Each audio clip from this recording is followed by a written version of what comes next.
You're listening to the Choose Your Chaos podcast with myself, Nathan Hayes. On this show, we try to explore and simplify the practices coming to the fore in mental health, health and fitness, productivity, spirituality, and body optimization. Together with leaders, experts, and explorers, this show is about understanding how different practices connect and harmonize, how you can adopt them, and where all of this is going as a collective and as individuals. Today's podcast is with Mel Murphy. Mel is a divorce coach, and I was personally surprised by just how much I got from this, by realizing just how transformative that period in time is when you're letting go of one world and kind of trying to build or reconstruct the next.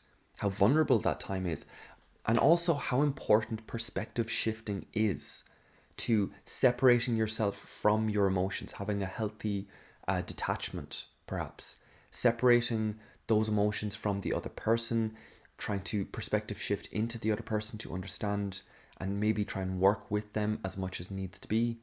And all of this just really gave me a very deep appreciation for the work that Mel is doing and her techniques and approach to it. So with all of that said, it is my pleasure to welcome onto the show Mel Murphy. Hello, Mel. Hello, how are you doing, Nathan? I am very good. I am quite eager to explore a few topics here today, but as you are a divorce coach, I'm going to, before we get into the practices that you personally do, I have to ask this question up front. I've heard this theory about two different types of masculine and feminine energy, that there is a creative version and there is a holding version, and that the creative masculine has been very dominant and that the holding feminine has been very dominant in society, and that this is a lot of issues. I'd be curious if that is an issue you recognize in your divorce coaching. That's one. But two, and really, like, this is where my question is here. What does it look like for the creative feminine? Like, where is that, or what does that look like when it's really channeled? And what is the holding masculine? What does that look like when it's really held? Okay. So the creative feminine, I think there comes a time, and often it's around the time of menopause, actually, for women, which is even though perimenopause starts around the age of 45. A lot of the clients that I get are coming to me around that age, from 45 to mid 50s. Because I have people older. And what it means during that time is their estrogen levels are starting to drop, right? Which is the caring for the family hormone. Um, and their progesterone is growing, and that means that they start thinking about reassessing their life. It's almost like the woman's midlife crisis in a way, but they start kind of looking around and going, hold on a second, am I happy with my life direction? Is this actually what I wanted, and is this status quo really working for me? And they start questioning where they are and how they're feeling in life and what they really were hoping to get out of life. So that's where, if you ask about the creativity, it kind of starts around that time from what I see, because up to then they've just been plowing away with looking after kids, balancing work, looking after the household, or whatever, even if they don't have children, like progressing in their careers really quickly, doing whatever it is else that they were doing. And it's kind of like they suddenly come to a speeding halt, like a skidding halt, I guess you would say, and go, whoa, hold a second, where am I? Where am I going? And where is my direction? And I kind of lost my way, and start asking themselves lots of questions. And if they're in a relationship or a marriage, they'll start to put a lot of questions on that marriage, and sometimes it's the husband or the partner that gets the brunt of all of this. Hold on a second, I'm not happy here. It's all your fault, right? Um, and that's not necessarily always fair, right? In the same way as when men go through their midlife crisis a little bit earlier in their lives, they will also potentially put the brunt on, the family and where they wanted to go and their stuff. And that you look at the male part, that's the part that I've been looking at there too. So it's time for them to that's why I often get to do what's called the wheel of life. A lot of people will be familiar with that in terms of where they are satisfied in different parts of their lives. So they can start to identify that it's not necessarily always the relationship that's making them unhappy, but it's other parts of their lives too. And we can start working on the other areas of their lives and see if that takes a bit of the friction away from the relationship itself. Can I ask So that's what are the other parts that is on this wheel? so the wheel of life is all the different key elements of your life. So it's your relationship, but it's also maybe home and family, it's career, it's self-care, religion, if that's important to you. All the different elements of your life, your self-image. So it's looking at and health. So it's looking at how happy are you in each of these different areas from a scale of 0 to 10. So you would have this circle and divide it into different parts, equal parts, and put in the important parts of your life in there: friends, family, career, health, self-care, other things like that. And you would push where you are from 0 being in the middle to 10 being on the outside on that. So it becomes like a jagged kind of little, kind of not very circular wheel, but it helps you identify where maybe you're not having very much life satisfaction. Creativity being in there too. And then you start going, okay, but how important is it for me to be happy, to be more fulfilled in this area right now? So you don't have to get a perfectly circular wheel. In the end, you just need to kind of focus on 2 or 3 areas that you want to really develop a few what you call SMART goals around to make it or improve those in your life, and start looking at what you can do and steps to do there. Can I ask, so this seems to me, the way I would categorize this is as a contemplative exercise. You are imagining the world as if you are kind of looking at the world through different glasses, essentially.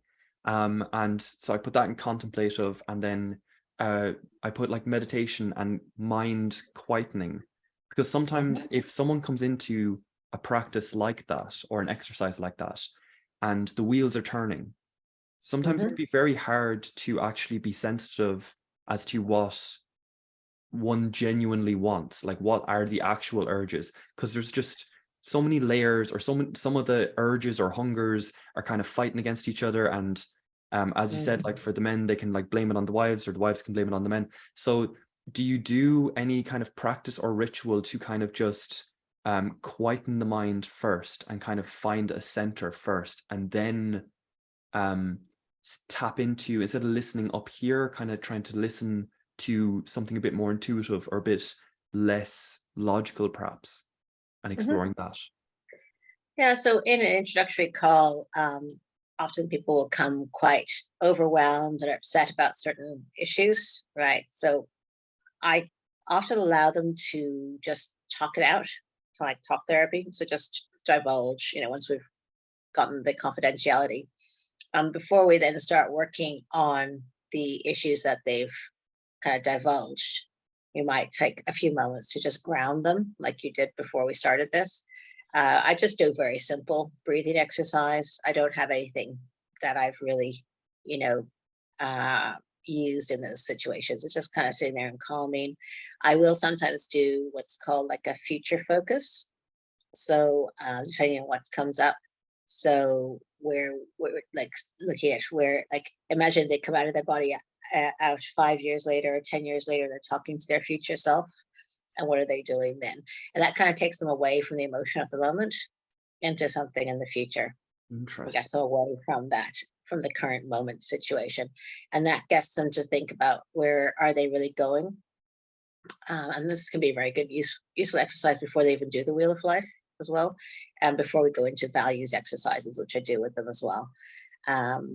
So to know, how would I be feeling in 5-10 years time? What would I want to be doing? And what would my future self say to me right now? There's another one, right? So it's just removing them also from the victim mode sometimes they get wrapped into, the story that they're currently in. Because what we want them to see is that there is light at the end of the tunnel, that it seems like interminable pain that they're in right now and overwhelm. But there is another way, that it won't last like this forever. This is just a blip, really, in time in their lives, if they allow it to be the blip. Because some people hold on to it for 10 years and hold on to all this resentment. and carry it around with them. So we're trying to get them away from that. Eventually, at some point, they'll be willing to forgive a little bit, forgiving themselves, forgiving the TBX, forgiving family or friends along the way, and move on and not hold on to all this grief that they're carrying, because it's like they're going through the grief of someone close dying, passing away, because it's the passing away of the dream of the relationship. So by kind of taking them away from that, seeing that there's a future that will be better in the future, or what they want to be ideally, and then bringing them back to how to make that happen now. So it's kind of very different to your usual meditation or silent breathing techniques. No, that they're linked. My head is after going very far left here, because what I thought of there is there's this quote that said that the future of the future is the present. Let me explain that for a second. That we anticipate, we look into the future basing it off our past. So essentially we're always projecting in, but we're projecting in not from the present moment, but from what's come before us. So that when we are what we know at the moment, or projecting the future based on what we know now, yes, not what we might know later on. Yeah. So that if you actually imagine when you are in the future and then you're projecting into the future, so the future of the future, this moment right now will actually play a part in that, which is such a strange phrase, but I found it so beautiful. But okay, you brought up something here, and you this is something that I think will actually lead us into I want to ask you what the really real is.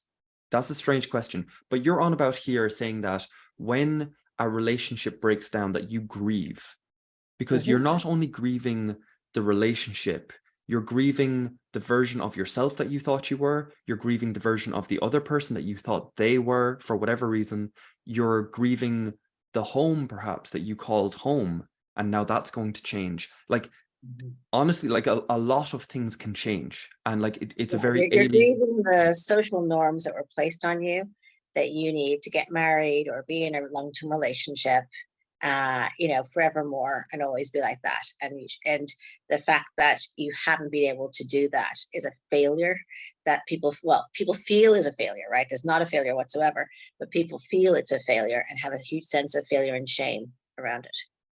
Yes, 100%. And I'm curious, like, so that's a case of reality coming in, something that, like, truth coming in and disrupting the illusion seems harsh, but I'm going to use that word for the moment, of what you expected, the patterns you thought were actually happening.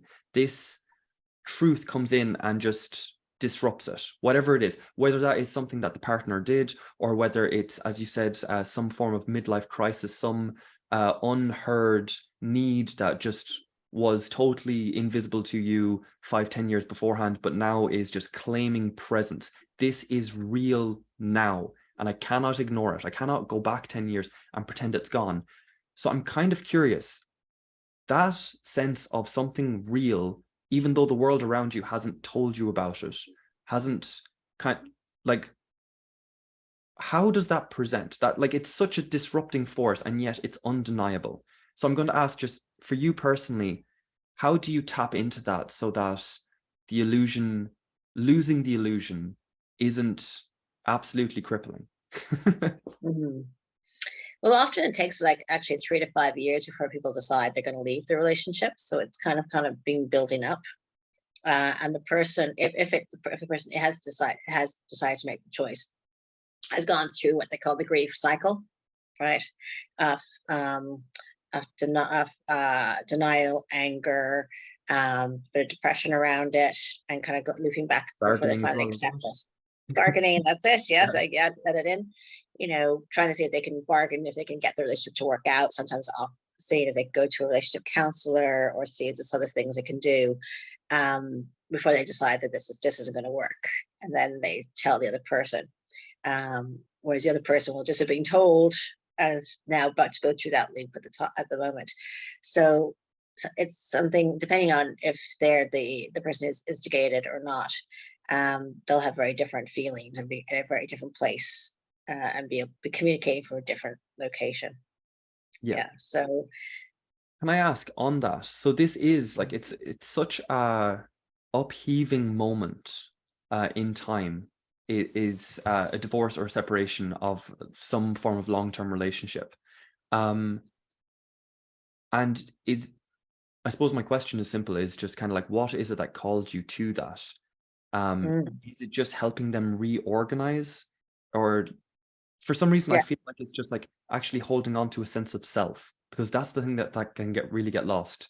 Um, yeah, it's the optimism that this too shall pass and you will get through it, because I went through it myself, right? So I left an abusive marriage. I went through all of this, and out the other side. And I was a coach prior to that anyway. I was doing executive life coaching on the side as part on top of my work. So I decided to retrain specifically as a divorce coach. So I actually found a course specifically on that.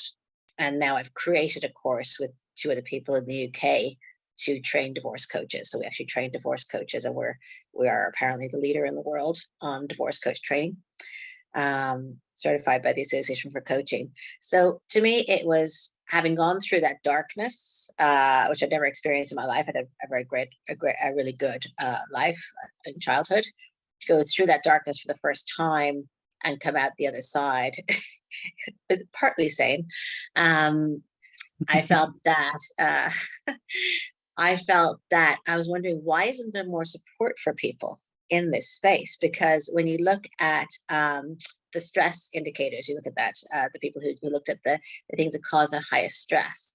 In fact, it's not the loss of a loved one. It's actually, because this is like bereavement, it's that plus the fact that you could lose your house, or the change in your environment, or the impact on your job, and the impact on your finances, the impact on your children and on the family life, all of those. So it's actually the most stressful thing that anyone's going to go through in their lives. And yet we don't have the support really there for people who are going through it. And in Ireland is the country with the lowest divorce rate, one of the lowest divorce rates in the world, which is great. Unfortunately, that is changing with modern times. And so we really need to have the support in place. And now COVID kind of instigated a lot of the cracks that had been formed in relationships. And unfortunately, divorce exploded during that time, and looks like it's continuing to escalate. So we need to look at not only supporting the people who are going through it, but also seeing if we can try and prevent it in the first place, right? So that's also what I'm looking at, trying to avoid it. As we go through a lot of modern life stressors, we need to kind of see what we can put in place to bring people back together a little bit more. can I ask, what, I suppose, what practice or what support or what helped you most at that moment? And also then I suppose a follow on, and you can answer one or the other if you want, but just Mhm. what kind of practice would you struggle without now for this kind of like Mhm. keeping that center, like when everything else does, because Mhm. like this sort of moment is kind of a moment where you have to take ownership and responsibility for oneself, because the Yeah. environment no longer affords it and everything changes and all the rest. So you really have to kind of find a self there to hold. Mm. So I think that's a really key moment to figure out what practice actually binds that. Yeah, there's a lot of different practices. Self-care is really important. Keeping yourself. So we always focus on self-care in my course, about keeping yourself sane during this time, and taking very good care of your mental health and physical health. But also, actually, a lot around it is empathy for the other person as well, and what they're going through, because that helps to keep those channels of communication open, right? So instead of focusing on yourself and your own pain, you also have to think about, what is the other person going through, what are they thinking, and how's the best way for me to communicate with that person, so we can avoid maybe the really difficult court cases, the expenses with lawyers, and we can find, and also if there are children involved, the children are not in the middle of everything, but are all the decisions are made with the children being in the center of all decisions. So it's also leaving your ego at the door, so your pain. So if this person has wronged you in some way, It's learning to let go of that to focus on what's actually really important and letting go of the small stuff, right? The emotional impulses that are happening right now, and thinking about that bigger picture, that future part of, okay, this is now, because a lot of emotion happens during that time, but you have to communicate with this person for many years, most likely, if there are children involved. So how will you actually feel in a few years' time once all those emotions pass?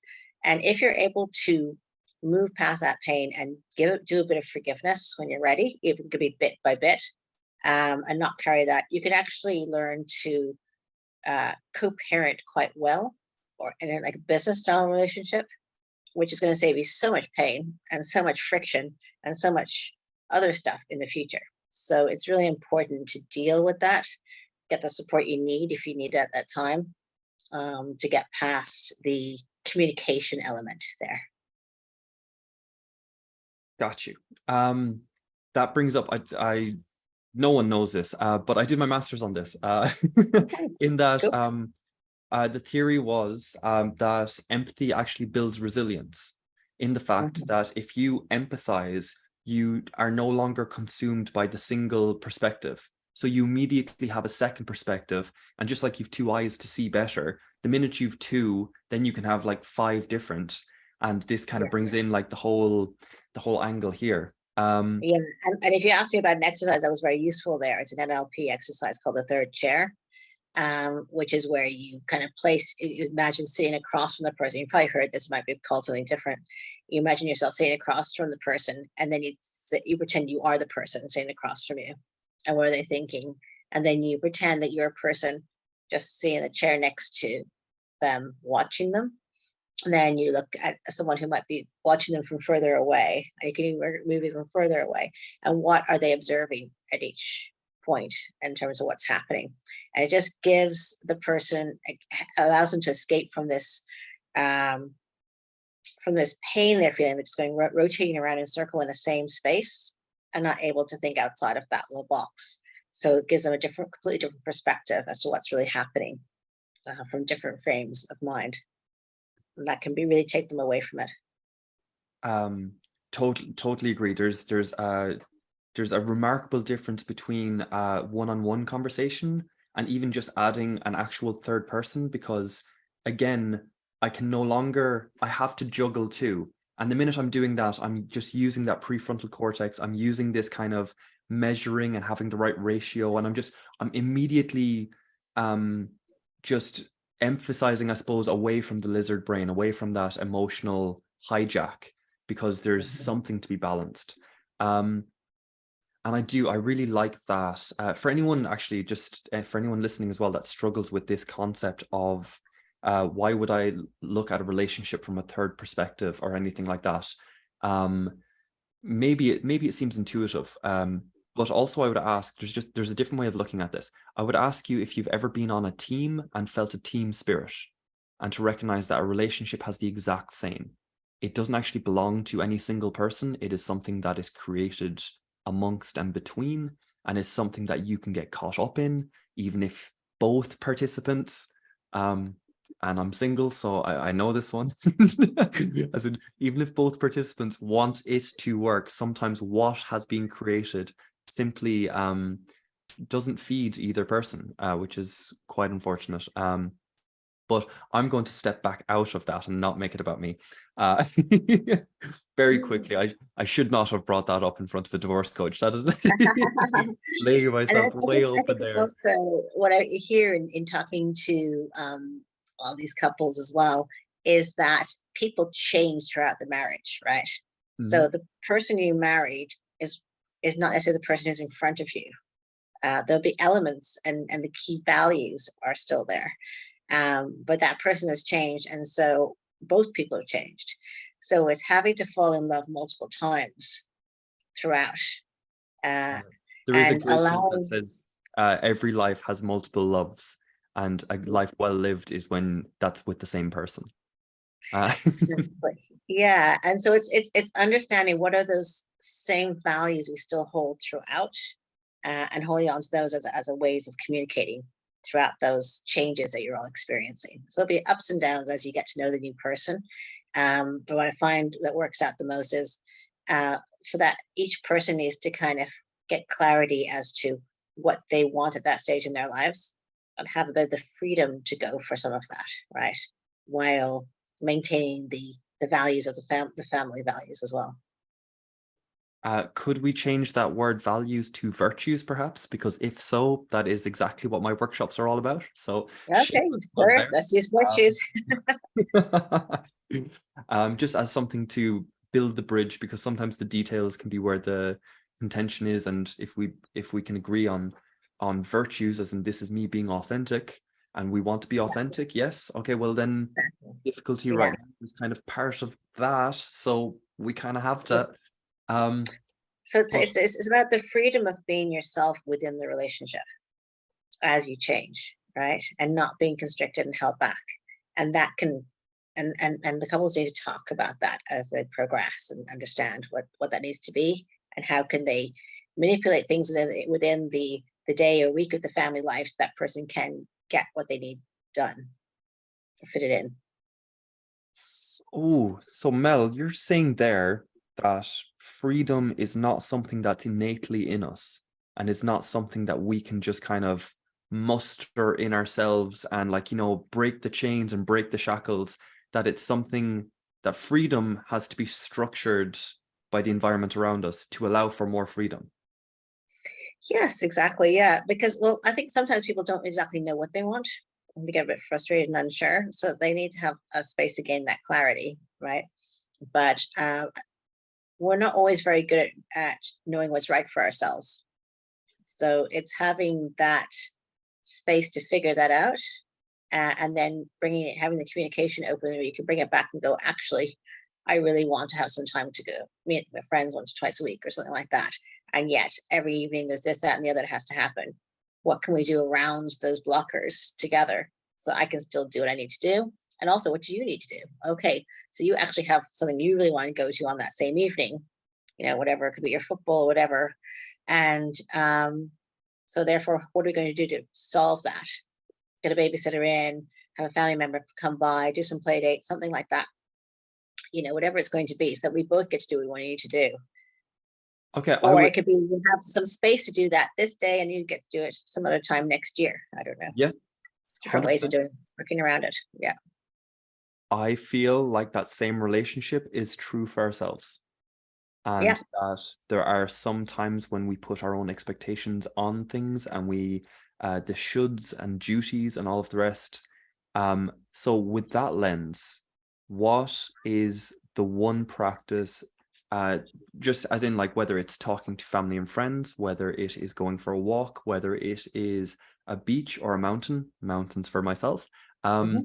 what is the one practice that kind of taps you into that lets you center there and gives you vitality and freedom? It's a constraint, it's some practice, like maybe it's a sport or something like that. It's Mhm. something that you're disciplined to, that affords the freedom and vitality, I would say. Do you want to know what my personal one was? Yep. Yep. Yeah. So it's changed over time. So it used to be running. Um, I used to do marathons and triathlons, and I did the Ironman back in the day. Running was my meditation. I would run by myself and without music, and I would get into a zone, into the flow. Swimming, I used to love swimming. So again, I'd get into the flow of swimming. And at the moment, it's mostly walking. So I'm one of those 5 a.m. club people who likes to get up early in the morning and drag my dog up and down along the sea. He gets a bit tired after half an hour and I keep him going. And sometimes do a little plunge into the ocean too afterwards if the light's okay. Like at the moment, I can do that because it's light enough. So getting that done in the morning is great, and with or without podcasts. I actually prefer just my own space so I can kind of allow my thoughts to process. So that's what I like to do. Yeah. I like that. I like that a lot. It's a bit of movement, it's a bit of sunshine, uh, and I do find first thing in the morning, I use that time for creativity, actually, because I find Mhm. when there isn't other things running around, And I picked that off a previous guest I actually had on, Steph, and he was just like first thing in the morning. And I was like, and I've adopted that. It's been interesting when there's no other things happening. You actually get Yeah, to watch and hear your brain just at work with yeah. no outsides. Um, To so me, the morning routine, I think, just kind of sets you up for the day. I kind of fell out of it for now, but I was meditating every morning for about half an hour and every evening.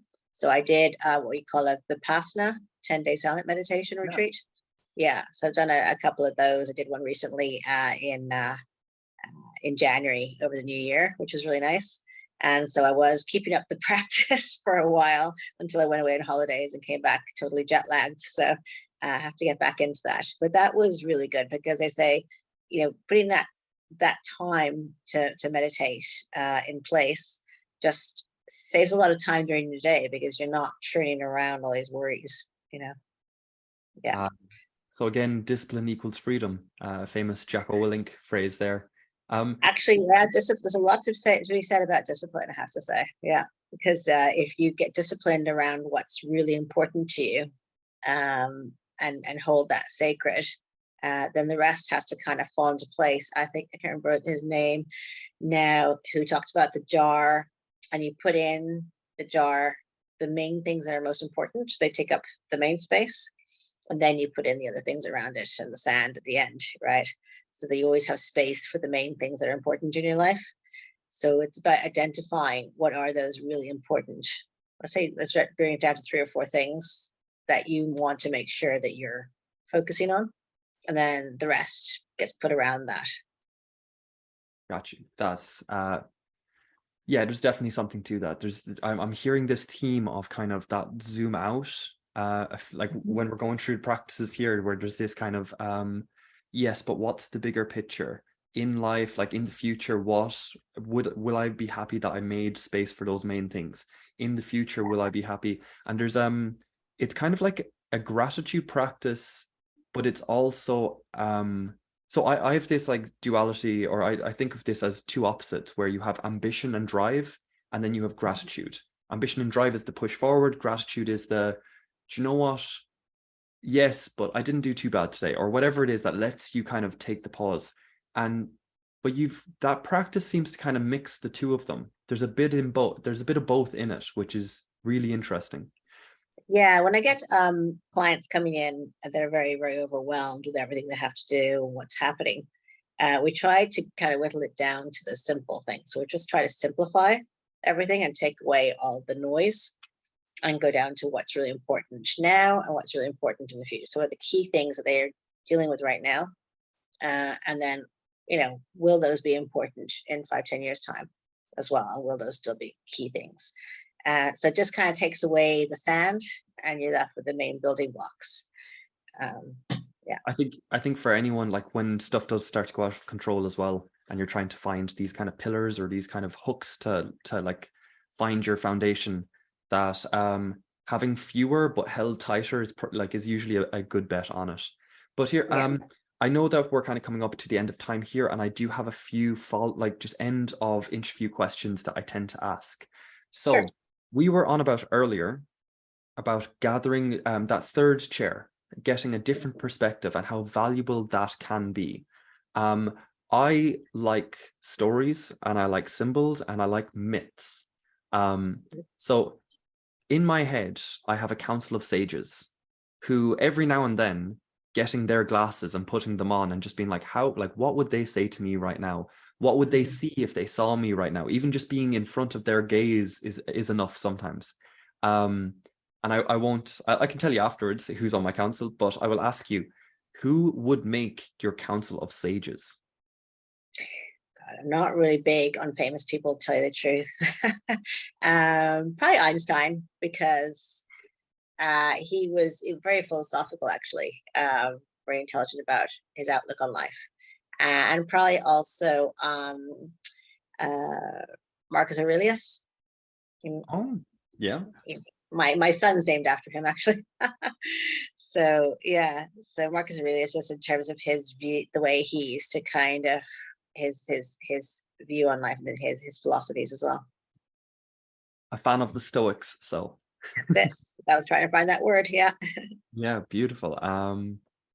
Okay, very good, very good. And can I ask if there is there anyone um I unreal, as in mythologically, or so I put this as like a symbol. Hmm. So it can be like, for me, it's the yin yang symbol. Also, the crucifixion as well has like a certain has a space there as well. But sometimes it's the same effect, being in front of it and having it look at me, or looking at the world through it. And I'm just curious, is there anything in the mythological space that would ever kind of speak to you? Oh, it's kind of a strange one. Also, in terms of a symbol, I love the tree of life, just that growth and sturdiness then. But I guess I would like to say that I'm friends with what I call life, right? So I mean, I'm not totally very religious, but I do believe there's something out there. I call it life. Life has got a sense of humor, likes to throw strange things at me and see how I'll deal with them and laugh at me. But I have to see that life is doing it with a fun sense of humor, right?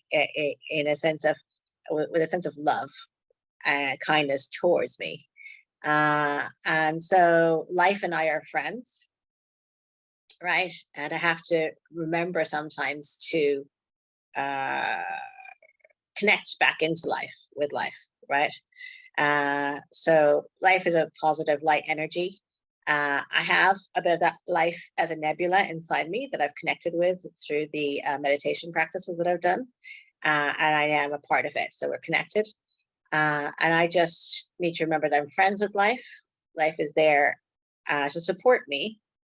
It just is throwing things my way so I can learn more and develop further. And so it's more of a positive view, if you want to call life God, whatever you want to call it. Yeah. Um, I love that. What I think of is the grandmother figure. Mm. For whatever reason, but for in my head, the dad kind of pushes you forward, the mom lifts you up, but the granny is the person you can tell both of them to feck off and just have Yeah. fun. So I like that trickster sort of energy. I love that. But on that point, that actually leads to the next question. In this world of trying to fix ourselves and trying to be better, and we should be, and gotta do, and all of this, like, why am I not just perfect? Why am I not arrived yet? It can get very Mm. serious. And yes, there's Yeah. practices and we can do stuff to help, but it can get very serious. And it's important to have that sense of play that you're on about. So can I ask, is there any or where in life, because as we develop, we tend to lose the sense of play just naturally by kind of refining and getting better at stuff. We lose it and we have to kind of recapture it. We have to bring it back in. So can I Mhm. ask, where are you trying to bring play back in life at the moment? I do it a lot with my children, I guess, capturing that childhood piece and laughing a lot with them, but also just making sure that I have fun in life, that I do some of what I call my bucket list items, right? So, like, I recently got back from a 20-year bucket list item that was Bhutan, right? So I went out to this little kingdom in the middle of the Himalayas called Bhutan that I've always wanted to go to, that still holds on to its true culture.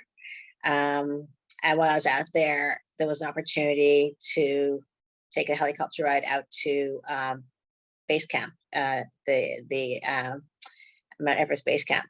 And I was like, you know what, I'm going to do it while I'm here, right? So I jumped into this helicopter and went out to base camp, So because I'd been quite high up anyway at altitude, so I was able to kind of be there for a little while. So just fitting some of those fun, adventurous things into your life is important. It doesn't have to be as big a thing as that. That took me years to finally get to. But I don't know. I always hold holidays as sacred to me, and I plan my holidays kind of the beginning of the year, and I have fun different places to go to with the kids, and I look forward to that then for the rest of the year. Knowing that it's on my planner, that it's coming up, and the excitement about it. So, and then I'll just do just like random, let's go to the National Aquatic Center and go to the wave pool for fun this weekend or something like that. Just I keep a budget for fun in my life. I like it, a budget for fun. Life wouldn't be much of an adventure without a few adventures in it, I suppose. Exactly. Yeah. So can I ask, just for a final question, what advice would you give people So in like when, again, we're trying to come into contact with that thing that cannot be denied, we're trying to come into contact with that thing that's demanding our attention and that if we ignore can cause a couple of issues and wants life and wants vitality and wants to be placed in the world, wants to be integrated. For kind of recognizing that, for seeing it, and for integrating it, like whichever one you feel is most important. But what advice would you give to people just for them to listen to that? I guess something that I think is very important is to understand and try and investigate what is your soul purpose. Like, why are you here?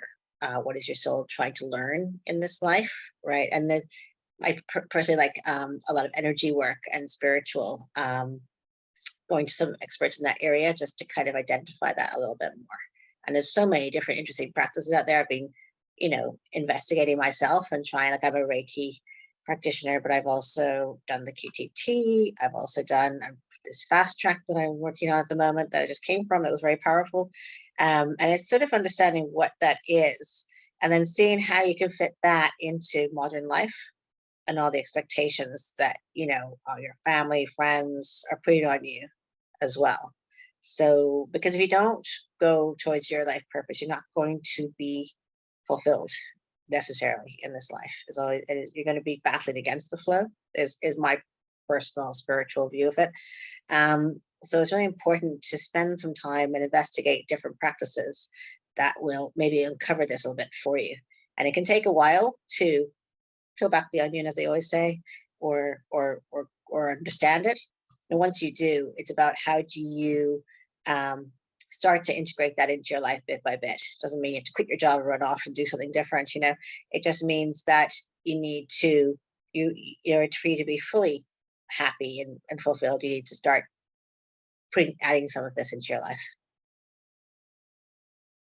Well, beautiful. I think that's a great recommendation and prescription for anyone listening.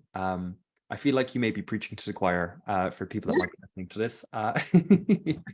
But thank you so much for this. Really appreciated it. And is there any final words you want to say? Where can people find you? They can find me at divorcecoachingireland.com, or you can just send me an email at melmurphy@divorcecoachingireland.com. Thanks for your time, Nathan. Great questions. I really appreciate it. Thank you.